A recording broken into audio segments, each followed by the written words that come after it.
Okay, so today the New York Police Union held a press conference. I'll play a little bit of it for you. I was really happy to see these guys standing up for themselves. I played you a little bit from the Speaker of the Union from LA yesterday. They're starting to stand up for themselves, and now New York is as well.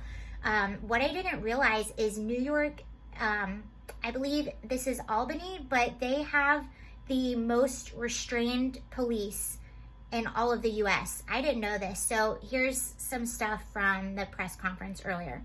Job to read it and know what it says. So the reason I say that is, why aren't you speaking to all the stakeholders? You know, that's their word. The stakeholders. The stakeholders. Our families, you know, the community, the stakeholders.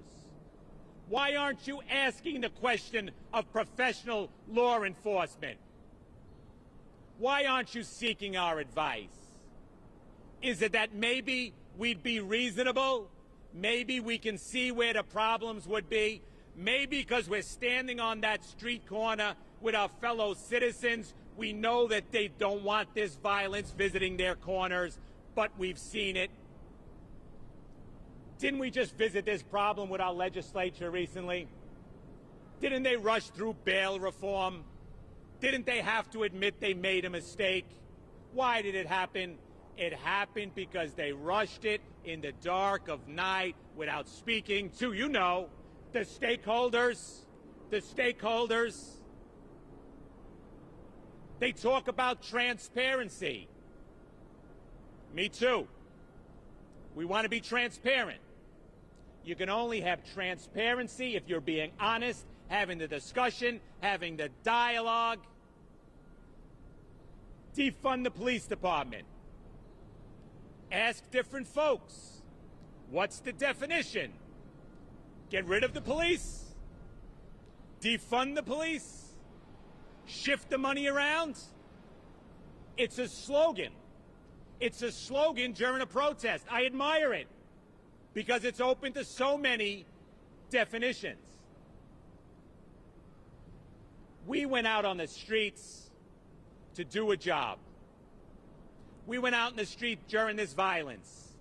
We went out in the street because we knew we had to. City Hall asked us and ordered us to, and the brass put us out there. But then what we found out, there was no plan. There wasn't enough of us. We weren't up planning on stopping the violence. The violence visited us. We have district attorneys from all our counties, from many of our state, saying we will not prosecute criminals who looted, not protested, who looted, who rioted. Our DAs won't prosecute them. But you know what's on the hearts and mind of everybody that has a shield in their hip pocket today?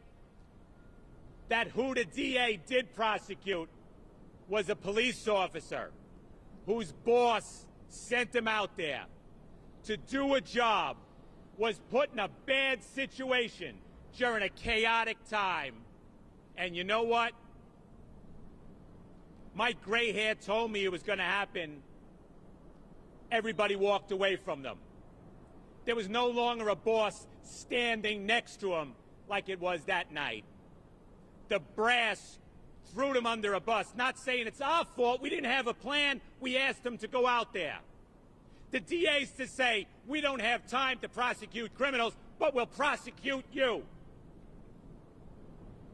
Talk about de-escalation.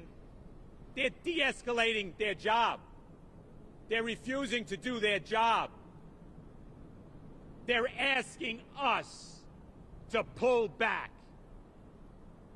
They're asking us to pull back. They're asking us to walk away from you. They're asking us to abandon our communities. Okay, now he also, I think it was somebody else in there that said they have something of over 30 million interactions with the community, and most of them are good. And that's the reality of the police. Most police officers are good. They put their lives on the line for us every single day to keep us safe. Not just me, not just you. everyone. And it's weird because now there's this idea when you're trying to argue against defunding the police, people are bringing up privilege. Somebody actually told me I was privileged for wanting to be safe.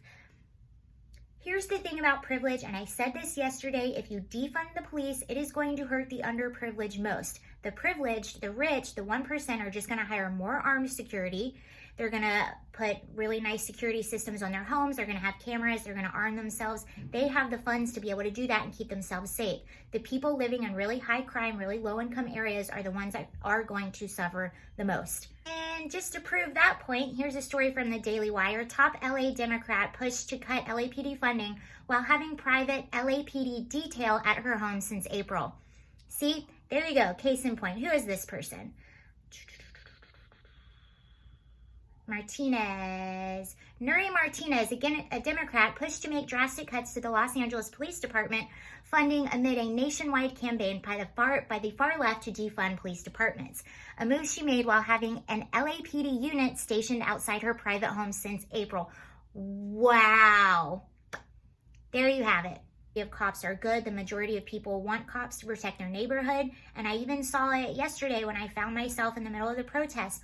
All the residents were thankful that the police were there. They were walking by, they were saying thank you, they were waving, they were even waving, and you saw it in the video I showed you. The National Guard is on the roof protecting us, and everyone was waving to them. We liked seeing it because we know that they are here to protect us. Most people know that. This pandering and all of this discussion about defunding the police and politicians actually defunding the police, especially after all the rioting that happened, what's going to happen is it's going to push moderate Democrats to vote for Donald Trump, because at this point, the Democratic officials and the Democratic cities are going so insanely radical that you're giving them no other option.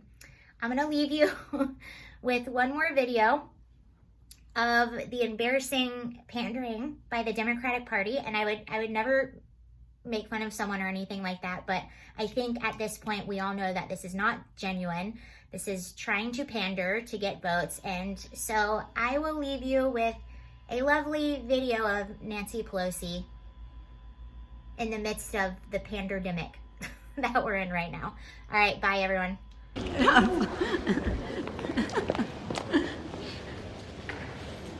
It's better not to have on high heels.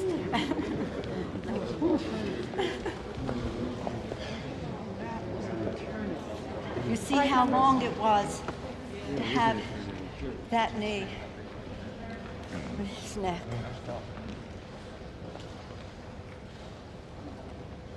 Great. Thank you all. We'll now proceed to Studio A for the press conference. Please follow me this way.